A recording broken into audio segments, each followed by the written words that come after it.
भैया ना तो मैं दबंग हूँ, क्यों दबंग कहते हैं ये मुझे आज तक समझ में नहीं आया। उसकी कोई जादू की छड़ी नहीं है। सरकार तो इस बार आप देख ही रहे हैं कि चोरी करके कैसे सरकार बनी। तो इसीलिए ना मुझे शौक है रॉबिन हुड बनने का। नहीं, लेकिन लालू जी की सरकार बनाने में भी आपका रोल रहा। भैया लालू यादव जी को विपक्ष के नेता बनाने में मेरी भूमिका है, सरकार बनाने में है। नीतीश कुमार जी की सरकार बनाने में मेरी भूमिका है। कल कांग्रेस ने क्या की, कांग्रेस ने ईवीएम लाया तो उसके बाद तो पूरी दुनिया ने ईवीएम को छोड़ दिया। तो आप क्यों नहीं छोड़ रहे? बिहार का या यूपी का चुनाव एक इंडिपेंडेंट एमएलए क्यों नहीं बना? या इतनी बड़ी बड़ी पार्टी, प्रशांत जी की पार्टी, जमानत क्यों नहीं जब बची? और आप बैलेट पेपर पर हिम्मत क्यों नहीं होती आपको कराने की? आप सारे कानून को क्यों बदलते जा रहे हो? नमस्कार, मैं हूं शिवेंद्र श्रीवास्तव और आप देख रहे हैं of the record with Shivendra. आप रॉबिन हुड कहें, दबंग कहें, राजनेता कहें या फिर समाज सेवी कहें, आप खुद तय करिए। आप इनको घटा के गिनती में नहीं रह सकते, इनकी बातों को इग्नोर नहीं कर सकते, भले ही पसंद करें या ना पसंद करें।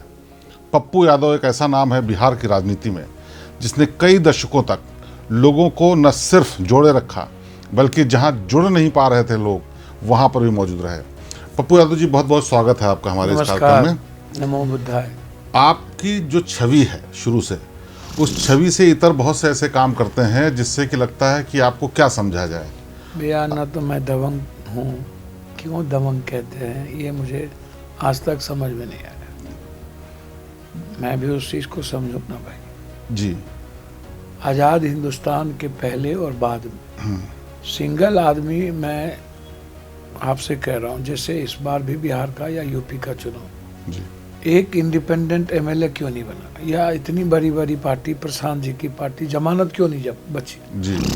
एक व्यक्ति बिना किसी कभी पार्टी या बिना किसी दलाली के, चमचागिरी के राजनीति में 40 सालों से, 42-43 सालों से वो इस कंट्री में प्रासंगिक है। ना मैं कभी मिनिस्टर बना, ना मैं सीएम बना, ना मैं कुछ बना। जनता ने हमें एक बार एमएलए, 6 बार सांसद बनाया जी।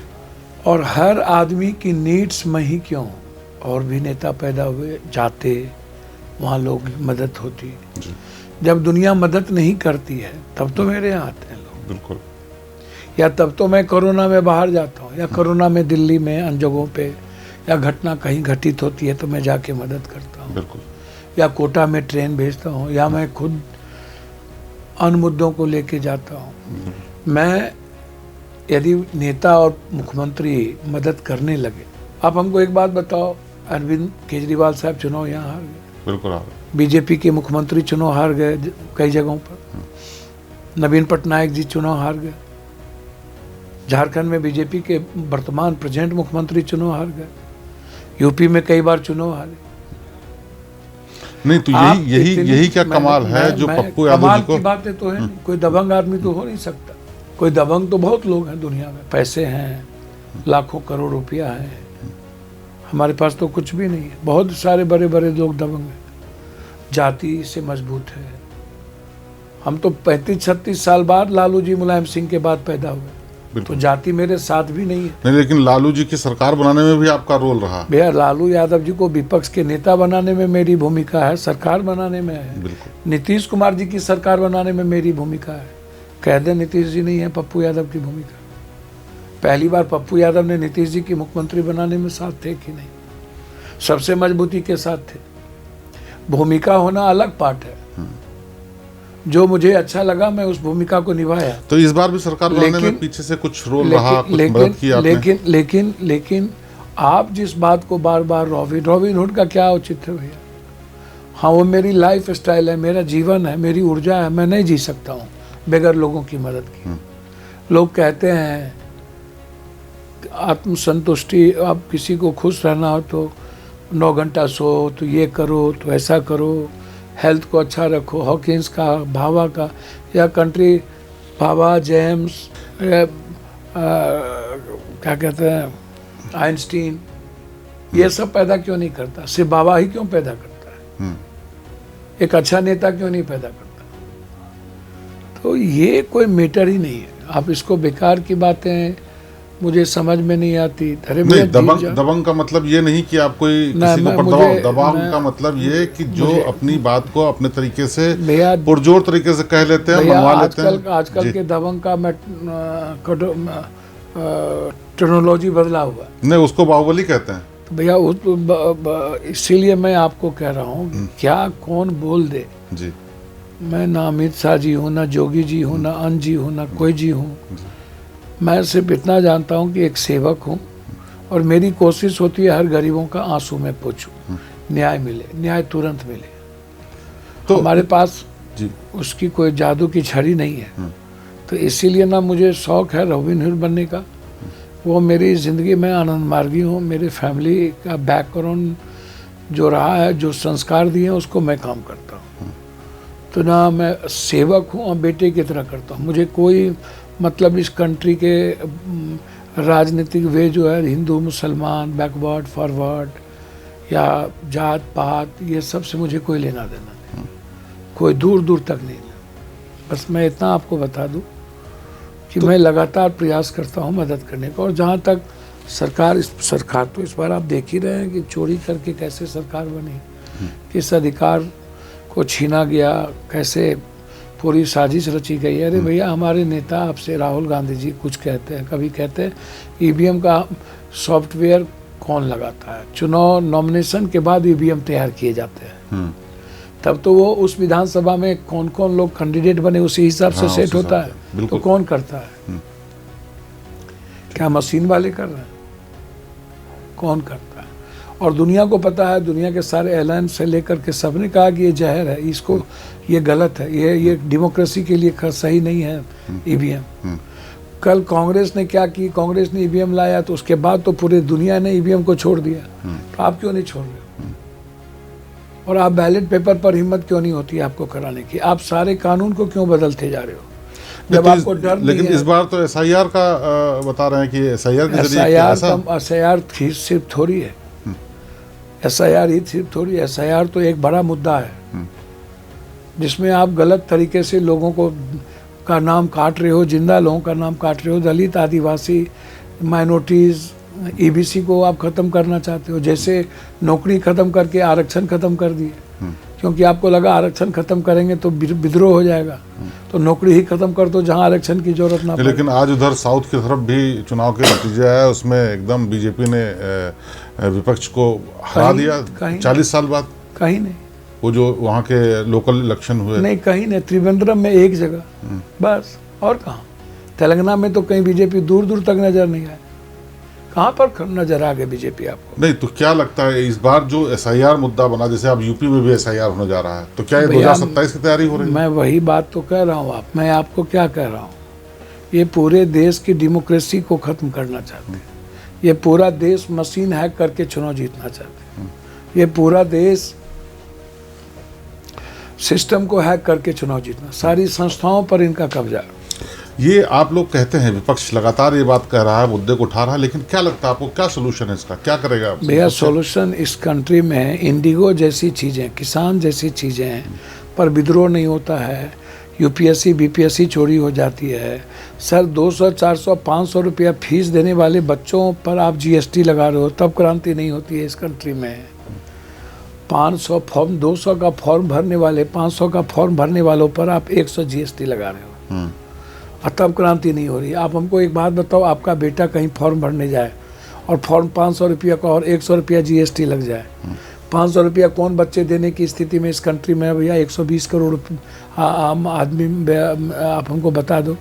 40 करोड़ रोड पर है, गरीब आदमी है। नहीं, लेकिन इसका कोई सोल्यूशन तो निकलना चाहिए भैया। जब इंडिगो जैसी चीज आज 10 दिनों से पूरा का पूरा इंडिया हाहाकार मच गया, तब जब क्रांति नहीं हुई, आपको क्या लग रहा है? नहीं, तो अगर यही बात सच है, क्या ये जनता नहीं समझती या फिर इंडिगो के खिलाफ कोई विपक्षी पार्टी मजबूती से चुनाव और कोई लड़ा? सबको मुंह चुप करके इंडिगो रखी हुई भैया। 50-50, 100-100, 200 करोड़, 300 करोड़ रुपया बीजेपी को चंदा देती है। तो क्या विपक्ष को भी इंडिगो दे रही है? विपक्ष तो आवाज था भैया। हम सब लोग मजबूती से जो लड़ना चाहिए, जो आप उठा करके देखिए, इतनी बड़ी त्रासदी दुनिया में, हिंदुस्तान में कभी हुई थी क्या? नहीं, बिल्कुल नहीं। और जब ऐसी त्रासदी में हम चुप हो जाएं, किसान की त्रासदी में चुप हो जाएं, जब डेमोक्रेसी ही खत्म करने की तैयारी हो जाए और दलित, आदिवासी, ईबीसी, ओबीसी का वोट काट दिया जाए सब, और वोट काटने के बाद आप एक तरफ से वोट काट दो, तो जब आप वोट काट दिए, पहले से हम 5 किलो अनाज पे जी रहे हैं, इकोनॉमी मेरे पास है नहीं, 10,000 रुपया दे करके जीविका को बैठा करके आप वोट डाइवर्ट कर रहे हो। नहीं, लेकिन तो सरकार तो कहती है कि हमने 80 करोड़ लोगों के जीवन चलाने के लिए सपोर्ट किया हुआ, जनता पैसा जनता मुझको तो समझ में नहीं आती उसका कोई वे है। इसके पहले आप तमिलनाडु में टीबी और कई जगह दे रहे थे, पहले 6 महीना पहले आप रोक दिए कि नहीं, ये सब चीज़ नहीं कर सकते हो आप। यहाँ पर चुनाव में 6 तारीख को हम दे रहे हैं पैसा, ये लॉ है क्या? ये संविधान कहता है क्या? उसके बाद आप कुछ बोलो तो पहला ऐसा कानून ला दिया कि कोई टच ही नहीं कर सकता है चुनाव आयोग को। चुनाव आयोग पर कोई राइट ही नहीं है, रूट मरने के बाद भी चुनाव आयोग पर खतरा और जांच नहीं होगी। अब आप सोचो ना, इतना डरा हुआ इंसान चुनाव आयोग को प्रोटेक्ट करने में लगा हुआ है, और सुप्रीम कोर्ट सो मोटो नोटिस इसको डिफाइन भी नहीं कर रहा है कि ये कानून काव्य नहीं है। इंडिगो बड़ी घटना घटी, सुप्रीम कोर्ट एक बार सो मोटो नोटिस नहीं लिया, गए भी तो हाई कोर्ट ने फटकार के भगा दिया। तो भैया सब कुछ तो हम लोग खत्म हो चुके हैं। गांधी के 3 बंदर 10-10 घंटा ये बहस करवा रहा है कि इस चीज पर आप सो देखो। तो विपक्ष ये क्यों नहीं मुद्दा उठाता है कि वंदे मातरम की बजाय आप पहले ये QI पे बात करिए? क्या नहीं प्रियंका गांधी जी क्या नहीं बोली जी, क्या नहीं कहा कि भैया आप, उन्होंने तो इतना तक कह दिया कि एक बार आप 10 घंटा 20 घंटा 90 घंटा नेहरू जी का भी तय कर लो, और जितना मन भर हो गाली दे दो, कहा, और उसके बाद तो काम करो। तो जो ये भैया वंदे मातरम में तो नंगा हो गए ये लोग। आपने मोदी जी से पूछा कि क्या वंदे मातरम को पूरा पढ़ सकते हैं? मैंने तो कहा पढ़ लो वंदे मातरम का, इनके पास क्या है? भैया महात्मा गांधी को किसने मारा? वो कौन थे? हिंदू महासभा? क्या उसका रिश्ता सावरकर जी से था कि नहीं? हेडगेवार जी से था कि नहीं? वो पिस्टल कहाँ से मिले? सावरकर के ऑफिस से मिले या नहीं मिले? सर, गांधी को मरवाने आप क्यों गाली दे रहे हो? आप हमेशा गाली देते रहते हो, हमेशा एक ही बात करते रहना, कांग्रेस कांग्रेस कांग्रेस। ठीक है, कांग्रेस ने कोई गलती की तो आप भी करोगे, आप महा गलती करोगे। जब नेहरू जी आए थे तब तो 1500 रुपया भी उसकी तनख्वाह नहीं थी, आपकी तो कितना तनख्वाह क्या क्या है पता भी नहीं है। नेहरू जी को जब देश मिला था आज़ादी के बाद तो क्या क्या किए, लाल बहादुर शास्त्री ने किया, सरदार पटेल क्या नहीं किया, इसको तो बैन किया, इसको तो समझौता। जब इन्होंने कहा कि राष्ट्रीय झंडा लगाएंगे, संविधान की कॉपी कौन जलाए? नहीं, भैया सब कुछ वंदे मातरम का इनके लिए क्या तो मतलब? वही बात सवाल उठता है कि बहुत सारे मुद्दे होने के बावजूद इस पर चर्चा करने का क्या समझते हैं आप? क्यों, क्या लगता है क्यों करना चाहते हैं? कोई मतलब नहीं था। इनको लगा कि जैसे गांधी को मरवा के इसको लग रहा था कि हम देशभक्त बन जाएंगे, लेकिन पूरा देश इसके खिलाफ हो गया, तो तब इसको गांधी के साथ मजबूरी रहना पड़ा और चुप हुआ। तो वैसे ही इसको लग रहा था कि वंदे मातरम करके हम बंगाल में कुछ संदेश दे दे, तो उल्टा पड़ गया। तो ये बंगाल पे आई किया जा रहा है? आप ही बोलो ना क्या है।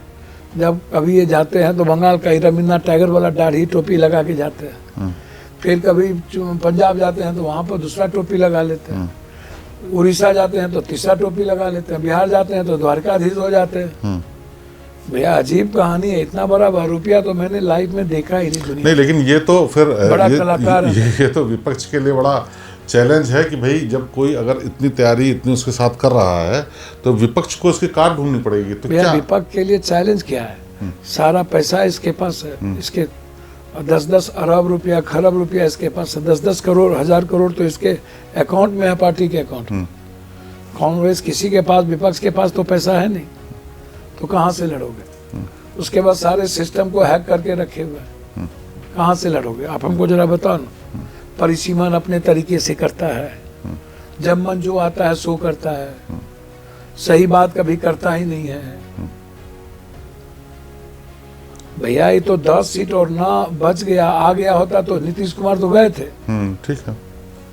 तो भैया आप कैसे जीतोगे, कैसे सक्सेस करोगे? इसके सारा सिस्टम पर कब्जा इनका हो गया। तो विद्रोह के अलावे, लड़ाई के अलावे दूसरा कोई रास्ता नहीं है। तो नीतीश कुमार जी की सरकार जब बन रही थी उससे पहले कहा जा रहा था कि उनकी मानसिक स्थिति ठीक नहीं है, उनको रिटायर कर देंगे। अब तो सरकार चला रहे हैं, अभी क्या लगता है? हम तो सभी दिन बोले कि नीतीश कुमार 100 पर भारी।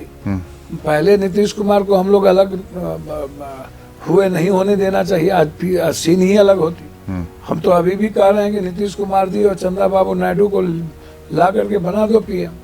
तो क्या इसमें दिक्कत कहाँ आ रही, क्यों, कौन नहीं माना? ये तो विपक्ष को तय करना है, उसमें हम लोग क्या कर सकते हैं? देश बच जाएगा कम से कम। हम तो हमेशा बोलते हैं। नहीं, आपने तो कांग्रेस में अपना विलय भी कर दिया एक तरीके से। कांग्रेस एक साधारण वर्कर से तो कुछ पूछती थोड़ी है, उसका अपना सिस्टम है। अच्छा, ये बताइए, उनकी डिसिप्लिन है। कांग्रेस को कौन, हम लोग को कौन पूछता है? कोई पूछने को बैठा हुआ है क्या?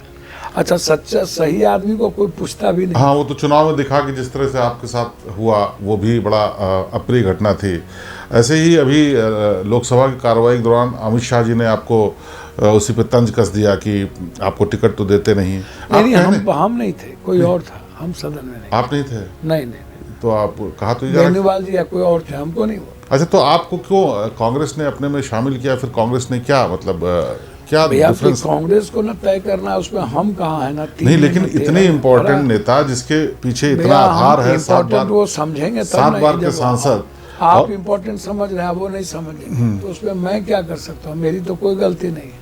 वैसे ही जैसे तो समाज के चलते बंधे हैं अपने सोसाइटी। तो क्या लगता है, लालू जी ने आपका साथ लिया, उसके बाद लालू जी ने आपको आपका डिफरेंस हो गया, फिर कांग्रेस ने हाथ तो जोड़ा लेकिन हाथ जोड़ दिए। भैया क्या आपको लगता है उनके लिए आप नुकसानदेह हो जाते हैं या भारी हो जाएंगे? सुकरात का क्या हाल, जहर दे दिया कि नहीं, एक्सेप्ट नहीं किया सुकरात। कबीर का क्या हाल हुआ, बुद्ध का क्या हाल हुआ? जब हमारे ऋषि और महापुरुष नहीं बचे, जीनियस नहीं बचे, तो हमारी क्या औकात है? सच बोलोगे तो कभी एक्सेप्ट लोग नहीं करेगा। आप अंधा को अंधा मत बोलो, सूरदास बोलोगे तो चल जाएगा, अंधा बोलोगे तो गाली सुनो। नहीं, लेकिन कुछ तो करिश्मा है पप्पू यादव में कि भाई निर्दलीय लड़ते हैं तब भी जीत जाते हैं। मेरे में कोई पार्टी से अलग करके मैं बेटा बन के रहता हूँ, सेवक हूँ।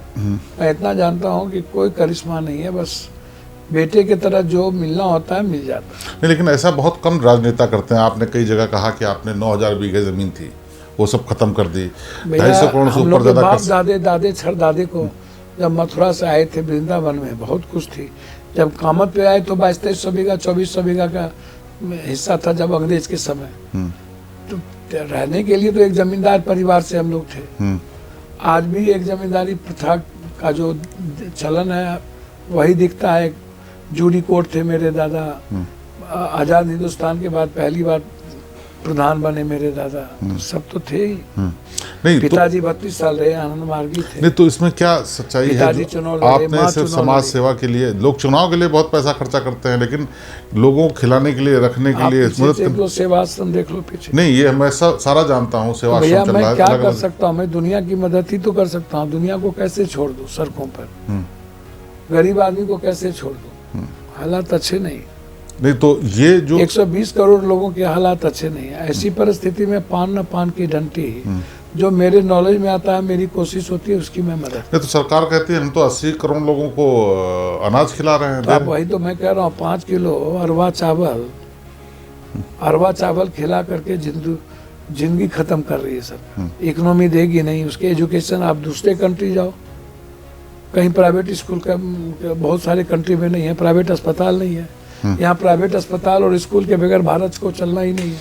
बर्बाद कर देना सब। ये अनाज के साथ एक नई परंपरा और बिहार चुनाव से शुरू हुई, जिसमें 10,000 रुपए जैसी रकम दी गई। इतनी बुरी परंपरा। क्या आपको लगता है कि आगे ये जो परंपरा है ये और बढ़ेगी इसी तरीके से? ये तो देख लिया ना, ये प्रयोग कर लिया। ये पैसा दे के हम चुनाव जीत सकते हैं, और भी चीज करके जीत सकते हैं। कोई पूछने वाला नहीं, कोर्ट पूछने वाला नहीं। घूम करके लोग हर स्टेट में जाके वोट दे रहे हैं, कोई नहीं पूछने वाला। पब्लिक की सब चीज जाती ही नहीं, मजे कोई विद्रोह कर रहा। नाम काट दिया दलित आदिवासी, 99% नाम दलित आदिवासी ही मरे थे, और लोग जनरल में कोई नहीं मरा था। नाम जुटा तो 95% दलित आदिवासी माइनॉरिटीज का नाम नहीं जुटा, उन लोग के वोटर के नाम जुटे। तो भैया दलित आदिवासी को काहे खत्म करना चाहते हो? कि इसलिए खत्म कर दो कि फिर संविधान की ताकत कमजोर पड़ जाएगी। लेकिन वो तो कह रहे हैं लिस्ट दुरुस्त कर रहे हैं, बहुत सारे लोगों ने फर्जीवाड़ा किया हुआ है, इसलिए कर रहे हैं। फर्जी निकला भैया। पहले तो मैं आपसे पूछ रहा हूँ, आप तो ज्ञानी आदमी हैं। सरकारी तो नेपाली बांग्लादेशी निकला। यूपी में चल रहा है, यूपी में कह रहे हैं 100 आदमी तो नहीं निकले ना भैया। 100 नहीं, लेकिन यूपी में 9 महीना 6 महीने पहले आपने वोटर लिस्ट बनाया था, 6 महीने के बाद आपको एसआईआर करने की क्या जरूरत पड़ गई? बिल्कुल। यूपी में जो चल रहा है, जीतना था इसलिए कि यूपी में भी यही SIR शुरू हो गया, डेट भी बढ़ गई अब तो। लाठी का मार, जब प्रतिक्रिया के विपरीत प्रतिक्रिया होती है, जब मार पड़ता है ना तो कोई नहीं देखता है। अब देखते चलिए ना क्या क्या इंडिको की घटना घटी ना, तो ये अभी आप SIR और वंदे मातरम पर आप जबरदस्ती बहस आप वंदे मातरम पर कराए, तो पूरे आने वाली पीढ़ी को पता चल गया इन लोगों ने तो संविधान जलाया था, झंडा नहीं लगाया था, और जो झंडा फहरा दिया 53 साल के बाद उस पर 13 साल तक केस होता नहीं, लेकिन पूरे साल माहौल बनता रहता है, लेकिन आखिर में जब कभी भी चुनाव आता है तो कुछ न कुछ ऐसा निकल आता है कि वो लोग वोट सारा उन्हीं पर। वो मैं विपक्ष की भी कमजोरी दूंगा।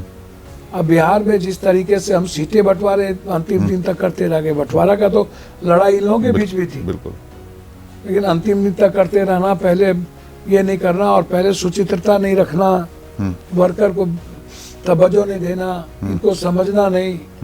अब अखिलेश जी को चुनाव लड़ना है तो 25,000 वोट एक्स्ट्रा रखना पड़ेगा अखिलेश जी को, तभी जीत पाएंगे।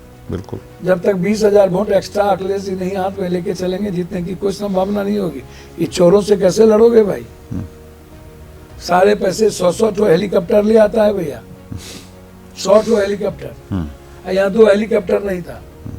और बात मुद्दे पर होती ही नहीं, गरीब पर होता ही नहीं, इकोनॉमी पर होता ही नहीं, प्रदूषण पर होता ही नहीं। मर जा, सबको दमा हो जाए, सब मर जाए पूरा देश में, बस यही 3-4 ठो बचे। झगड़ा तो तीनों चारों में चलिए रहा है। आज पंकज चौधरी को अध्यक्ष बना दिया, तो किसके अध्यक्ष है? इसके हैं, अमित शाह के तो है नहीं। ये अध्यक्ष बने राजनाथ सिंह जी और नरेंद्र मोदी के, तो क्या कहाँ जा रहा है? तो क्या नए अध्यक्ष को लेकर के आपको लगता है क्या अब क्या? बहुत क्लियर है, संकेत चला गया, जोगी हटेंगे, राजनाथ सिंह आएंगे, संदेश दे दिया। राजनाथ सिंह जी उत्तर प्रदेश में यही करेंगे ना ये लोग बाद में। जोगी को कैसे पनपने देगा ये लोग? और अमित शाह जी को RSS और मोदी जी चाहते नहीं है कि अमित शाह जी सेकेंड में है ना, जोगी को चाहते हैं, तो कुछ ना कुछ तो नया रास्ता लगेगा, देखना। नहीं तो योगी को तो लोग प्रोजेक्ट करते हैं कि प्रधानमंत्री होंगे। देख लेना भैया, आज तक कोई बोलता है डर से? क्या नाम बता दो, नाम बताओ। नहीं बोलता तो नहीं है, लेकिन जो नाम बताओ ना, स्वाभाविक रूप से जो आप भैया नाम बताओ ना, क्या दिक्कत है? पंकज चौधरी को बना करके संदेश देना था, दे दिया। तो वो राजनाथ सिंह जी के पसंद है इसलिए बने प्राइम मिनिस्टर, और राजनाथ सिंह। अच्छा, नहीं लेकिन जोगी के लोग नहीं बने, अमित शाह जी के लोग नहीं बने। अच्छा, तो दोनों लोगों के बीच में जो डिफरेंस था उसको दूर करने के लिए किसी तीसरे का बना दिया गया, अपना बना लिया ताकि जोगी। लेकिन आप ये कह रहे हैं कि राजनाथ सिंह को वहां बिठाने की। भैया मुझे तो लगता है जोगी को कभी हटाना होगा मोदी जी को, तो राजनाथ सिंह जी के अलावा दूसरा रास्ता ही नहीं है। हाँ, नहीं लेकिन योगी का तो जो हिंदुत्व का ब्रांड है। भैया किसी का कोई ब्रांड नहीं है, कोई ब्रांड है तो मोदी जी अपना से बड़का ब्रांड कहाँ पैदा होने देगा? मैं आप ही से पूछ रहा हूँ। नहीं लेकिन अब तो मोदी जी आज नहीं तो 2 टर्म बाद रिटायर होंगे, उनके सामने उम्र है, योगी जी के सामने तभी उम्र खत्म हो गया भैया। तो हम अमित शाह जी क्यों चाहेंगे कि मेरे लिए कोई कॉम्पिटिटर पैदा? क्या बोलते रहते हैं भैया? नहीं तो इसका मतलब यह है कि यूपी में बड़ा विस्फोट होने वाला है। आप देखते चलिए भैया, लाठी की मार तो चलेगी। अच्छा, बहुत दिन से ये चल रहा था कि भाई 2016 के बाद से अभी तक OBC और पिछड़ा वाला ही अध्यक्ष बन रहा है, इस बार कोई सवर्ण या ब्राह्मण चेहरा बन जाएगा। कहाँ? उत्तर प्रदेश में। भैया उत्तर प्रदेश में कहाँ से ब्राह्मण चेहरा? बैकवर्ड तो बन गया, लेकिन इसका मतलब दिल्ली में आप देखना अपर कास्ट कोई बनेगा और कोई मंत्रिमंडल से नहीं बनेगा, आप लिख लो। किसका लगता है आपको? किसको? हमको नहीं पता, कोई नया चेहरा बनेगा जो मैं जितना भाजपा को जानता हूँ, जो मंत्रिमंडल से बाहर। यूपी के लिए बड़ी बात आप बोल रहे हैं कि हम गलत तो बोल रहे हैं, देखना क्या होगा। अच्छा, मेरी बात ये लिख लो आज, मैं जो मैं कह रहा हूँ।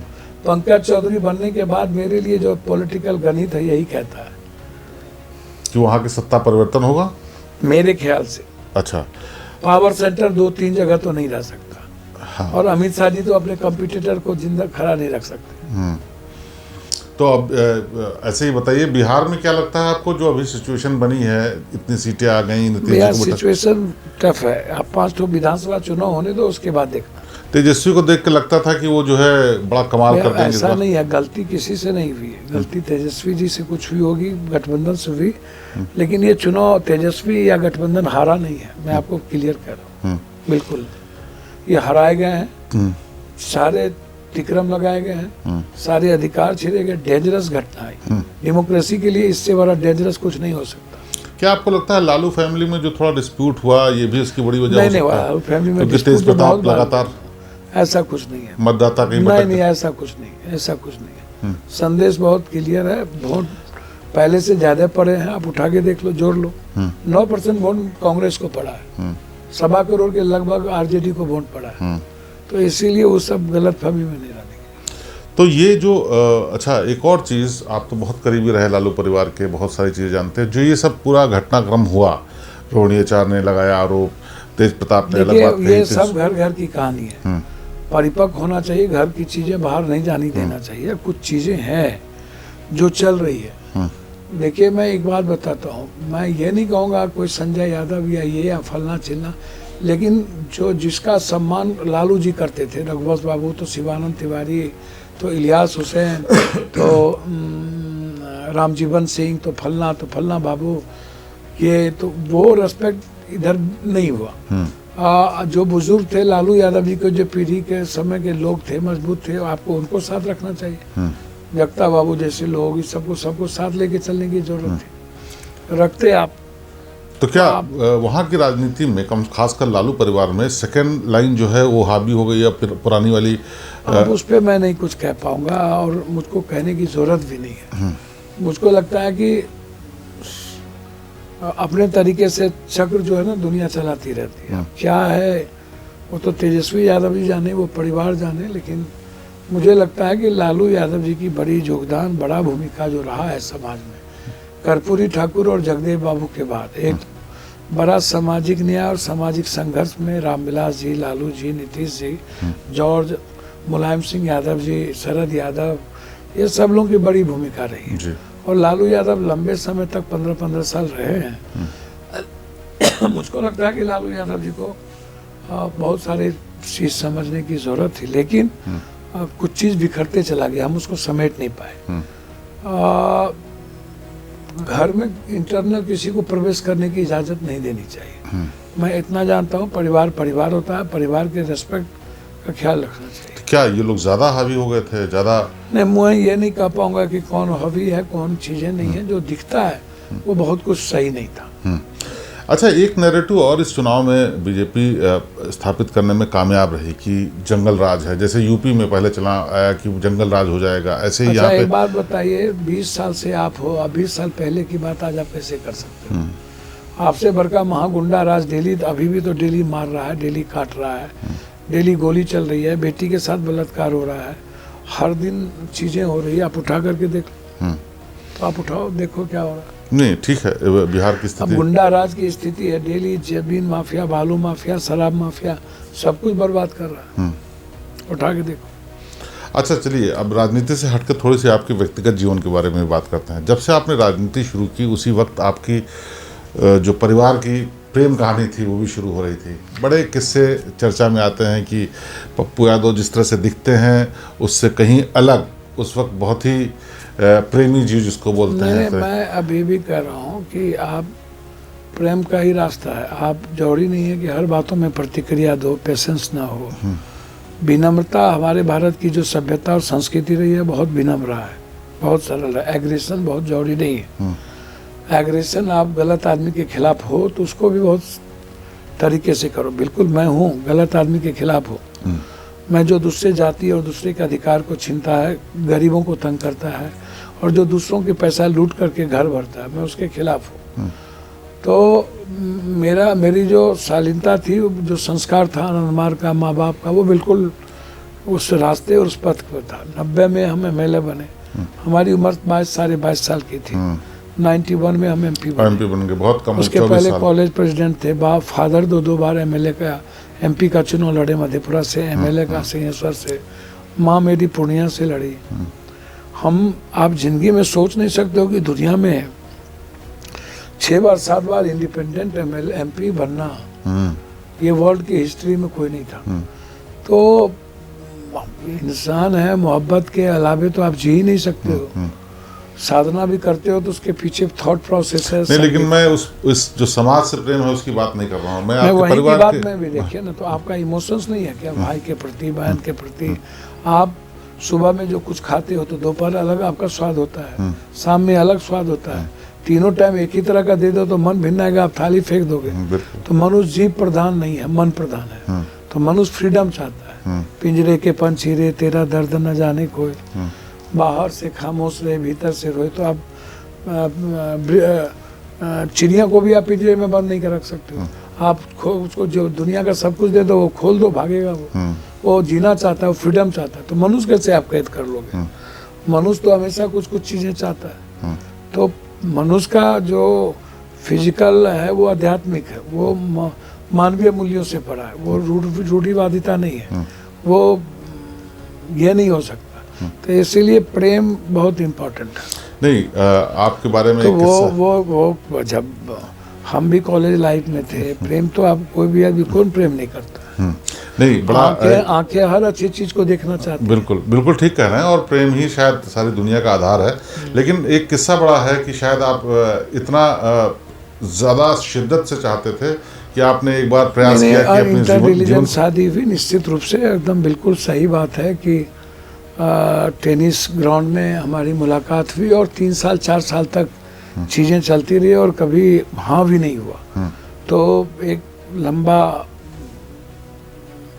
संघर्ष भी रहा और हीर रांझा और लैला मजनू की कहानी भी पार कर जाएगी। अच्छा, थोड़ा सा बताइए किस्सा। अब चलिए, आज की तारीख में लोग देखते तो हैं, लेकिन राजनीतिक चीजें ज्यादा देखते हैं। उसको मैंने पहले भी कहा कि अब कुछ चीजें ऐसी हो गई, निश्चित रूप से जो अपार श्रद्धा है, प्रेम है, वो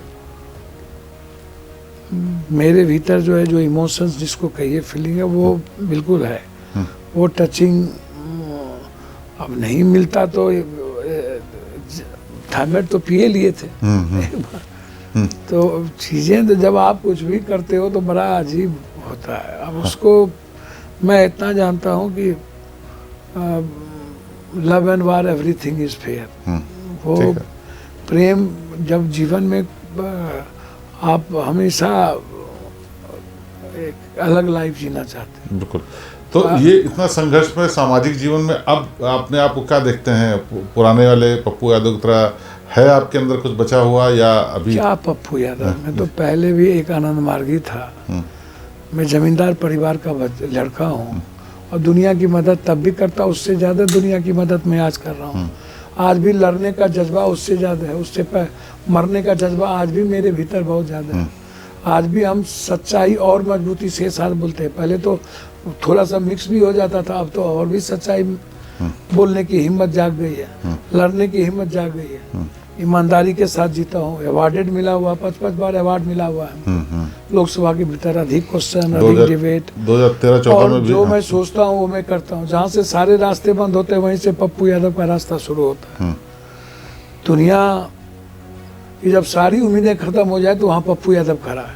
तो आपको क्या ये विपक्ष के लिए बिहार में कोई रास्ता दिखता है? क्योंकि कहा तय करना लीडरशिप को है। लीडरशिप किस परिस्थिति में किस रूप में तय करता है, वो क्या देख रहा है। देखिए, राजनीति में इमोशंस को खत्म मत कीजिए। आजकल जो ये सोशल मीडिया और इंस्टाग्राम टेक्निकल डिजिटल में जो राजनीति को ले आए हो, जिसका नतीजा है इमोशंस खत्म जो होता जा रहा है, जिसका नतीजा है कि सत्ता पक्ष का कोई इमोशंस है नहीं, वो लूटने में लगा हुआ है, अब अरबों खरबों रुपया लगा के लगा हुआ है, और आपके पास इमोशंस नहीं है। तो आप लोगों को इमोशंस के साथ जब तक नहीं जोड़ोगे, आप भी डिजिटल और टेक्निकल में, तो उससे कहाँ से जीतोगे? ठीक कह रहे हैं।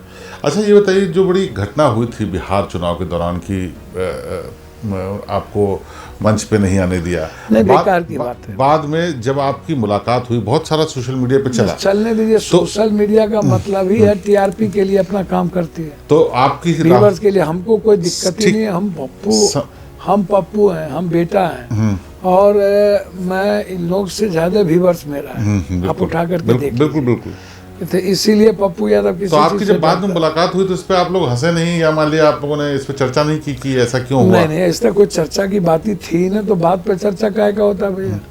हमें उस मंच पे जाना ही नहीं था। राहुल जी थे, अनलीडर थे, बड़े लीडर थे, मंच पे जितने लोगों का नाम होता उन्हीं को जाना था, कोई मैटर नहीं था भैया। बिल्कुल सोशल मीडिया और मीडिया को मजा लेना है, उसको उसकी न्यूज चलनी चाहिए, उसको व्यूज मिलना चाहिए, माल आना चाहिए, तो अपना चलाता रहता है। तो अच्छा है पप्पू यादव से उसको व्यूज मिले, न्यूज मिले, माल आए, तो हमको क्या दिक्कत है, खूब। लेकिन पप्पू यादव तो समाज सेवा के लिए सारा खर्चा भी करते हैं, यहाँ लोग माल भैया मेरे पास तो कुछ भी नहीं है, तनख्वाह भी नहीं उठाता हूँ, और पीछे में 300-400 आदमी हैं, डेली उसकी सेवा करता हूँ, पूरे देश में सेवा करता हूँ। और मुझे यदि भगवान ईश्वर जो है आप लोगों का वो दे दे, तो हम एक भी गरीब आदमी की आंख में आंसू नहीं रहने देंगे और सरकार के भरोसे नहीं जीने देंगे। अच्छा चलिए, आपने बहुत अच्छी बातें कही। ये बताइए कि अगर आज से 10 साल बाद जब राजनीति आपकी अलग स्तर पे होगी या आपकी समाज सेवा अलग स्तर पे होगी, तो आप पप्पू यादव क्या चाहते हैं कि उनको किस तरह से याद किया जाए? देखिए मेरे पास 30 साल वक्त है, लक्ष्य तय करना है, जिद्दी हूँ, सामने में लक्ष्य है। ईश्वर ने और टाइम, प्लेस, पर्सन, सब्जेक्ट, वक्त जो है कब किस कहाँ पर किसको पहुँचा दे। अब याद कीजिए कभी टाटा बिरला होता था, अदानी अंबानी हो रहा है। याद कीजिए आप जेपी सीमेंट का क्या कहाँ चला गया, बजाज कहाँ चला गया। याद कीजिए डालमिया टॉर्च, डालमिया बैटरी, डालमिया जंगिया, डालमिया गंजी, डालमिया सीमेंट क्या हो गया, कहाँ चला गया। कौन कहाँ हीरो थे, कितने बड़े बड़े मास लीडर थे, आज कहाँ कौन है। आज तो जाति का लीडर या हिंदू मुसलमान का लीडर बना हुआ है। मास लीडर तो लगभग नहीं है अब इस कंट्री में, नहीं के बराबर है। राहुल गांधी, प्रियंका गांधी को एक उम्मीद से लोग देख रहे हैं। मास लीडर अटल जी थे। मोदी जी तो हिंदू का लीडर बनने के लिए परेशान है, अमित शाह जी।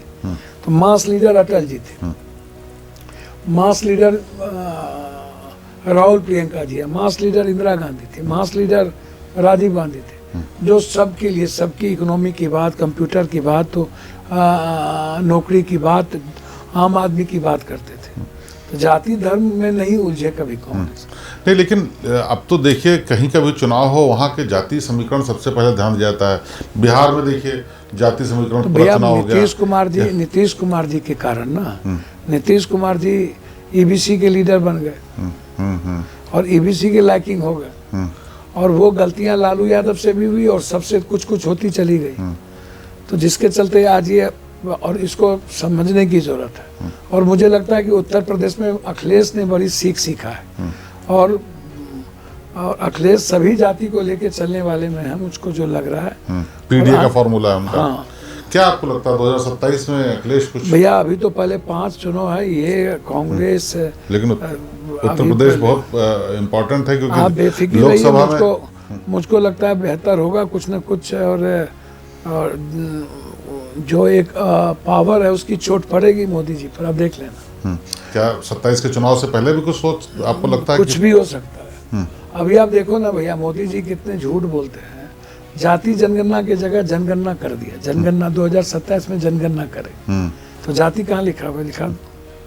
हाँ ठीक, तो इसका मतलब जातियां नहीं, केवल पूरी जनगणना हो जाएगी। पूरी जनगणना हो जाएगी। कितना झूठ बोलता है, गरीब गुरबा को यह देखेगा ही नहीं कि इकोनॉमी उसकी क्या स्थिति है, जाट का क्या है, गुज्जर का क्या है, पासवान का क्या है, राम का क्या है, चौधरी का क्या है, शाह का क्या है, कुमार का क्या है, पंडित का क्या है, कलवार का क्या है, नुनिया का क्या है, चंद्रवंशी का क्या है, कुशवाहा का क्या है, निषाद का क्या है, केवरत का क्या है, केवट का क्या है, मल्लाह का क्या है, बिंद का क्या है, ये देखेगा ही नहीं। शर्मा का क्या है, तत्मा का क्या है, ये उसको जोड़ेगा ही नहीं। इसकी इकोनॉमी क्या है, उसके एजुकेशन क्या स्टैंडर्ड क्या है।